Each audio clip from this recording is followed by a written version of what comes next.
এবারে পুল করেছেন মিড উইকেটের ওপর দিয়ে সীমানার বাইরে, দারুণ চ্যালেঞ্জ এবং সেটাতে জয়লাভ করলেন রায়ান রবসন। তবে ইয়াসিন মুদাসির খুব বেশি মন খারাপ করবেন না, তিনি যেই কাজটা করতে যাচ্ছেন, ফ্লাইট দিচ্ছেন, ব্যাটসম্যানকে প্রলুব্ধ করছেন, সেই কাজে যে তিনি এখন পর্যন্ত সফল সেটা তার নামের পাশে দুটো উইকেটই বলছে। এবং রায়ান রবসন যদি এই ধরনের শট খেলেন, length ball on the rise, square drive করেছেন, গ্যাপ পাবেন, কি দারুণ শট রায়ান রবসনের ব্যাট থেকে, মাটি কামড়ানো 4। ওভার শেষ হয়েছে খরুচে ওভার, 18 ওভার শেষে 114, 2 উইকেট হারিয়ে। Beautiful looking shot, just time করে দিয়েছেন বলটা, পয়েন্টের ফিল্ডারের ঠেকাবার সামর্থ্য ছিল না। স্টেপ আউট করেছেন রায়ান রবসন, যে ফাঁকা কাভার অঞ্চলটার কথা বলছিলেন সেদিক দিয়ে 4টা পেয়ে গেছেন। ওয়ালটন আবারও মিলিয়নিয়ার অফারে ওয়ালটন ফ্রিজ কিনে আপনিও হয়ে যেতে পারেন millionaire.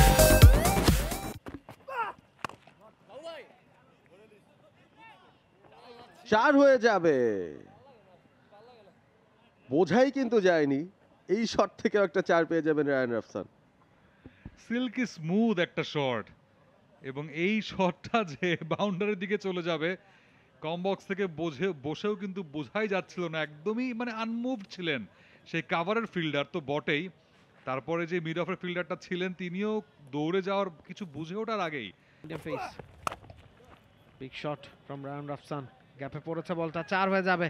Beautiful shot, nice execution, গ্যাপটা দেখেছিলেন এবং সজোরে চালিয়েছেন।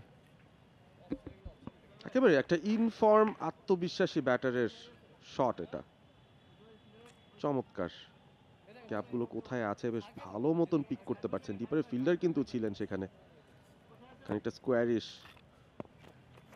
তার কিন্তু ওভারই বাকি আছে মাত্র 2টো, সুতরাং ওই 2টো ওভারও কখন করাবেন সেটা নিয়েও কিন্তু একটা চিন্তায় রয়েছেন আলাউদ্দিন বাবু। তবে ভেরি সুন আনতে হবে, এই পার্টনারশিপটা যেভাবে এগিয়ে যাচ্ছে। রায়ান রবসন আরও একটা 50 আদায় করে নিলেন, এবারে ডিপিএলটা রাঙিয়েছেন তিনি, নজর কেড়েছেন। আমার মনে হয় পরবর্তী আসরের আগে অনেক বড় বড় দল তারাও কিন্তু মিডল অর্ডারে বা টপ মিডল অর্ডারে ব্যাটিংয়ের জন্য রায়ান রবসনের দিকে চোখ রাখবেন। গ্রাউন্ডস পার্সনরা কিন্তু চেষ্টা করছেন, এবারে টেনে খেলেছেন রায়ান রবসন, অনেকক্ষণ বাদে মারার মতো একটা বল পেয়েছেন, মেরেছেন, বল চলে গেছে সীমানার ওপারে, দারুণ একটা 6।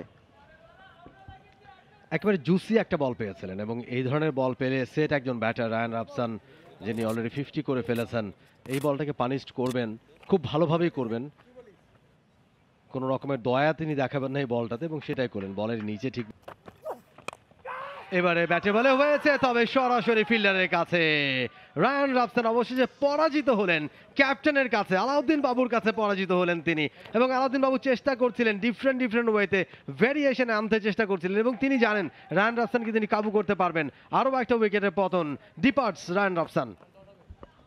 ভালো একটা নক, তবে শেষ পর্যন্ত আলাউদ্দিন বাবু তাকে যেভাবে সেট আপ করেছেন, এটা অনেকটা টেস্ট ম্যাচ সেট আপও বলা যেতে পারে। বেশ কয়েকটা ওভার ধরে তিনি এই প্রস্তুতিটাই নিয়েছিলেন যে একটা বল তিনি হয়তো ফুল করবেন। রায়ান রবসন এই বলটার জন্য প্রস্তুত ছিলেন না, দেখুন তার পায়ের কাজটা করতেই দেরি হয়েছে, তিনি হয়তো আরও একটা শর্ট বল অ্যান্টিসিপেট করছিলেন, হুট করে দেখলেন ফুল লেন্থের বল, তারপরে লোভে পড়ে ড্রাইভটা করতে চাইলেন, একেবারে নিয়ন্ত্রণে ছিল না। যে ড্রাইভ খেলে এতগুলো 4 তিনি হাঁকিয়েছেন আজকে, সেই ড্রাইভেই তার আউটটা হতে হলো। আলামিন জুনিয়র ক্যাচটা ধরেছেন, দুঃখিত, নাইম জুনিয়র ক্যাচ ধরেছেন, আলাউদ্দিন বাবু। For more updates, subscribe to our YouTube channel and click on the bell icon. Follow us on Facebook and Instagram. Download T-Sports app to enjoy exciting games and highlights. Visit tsports.com.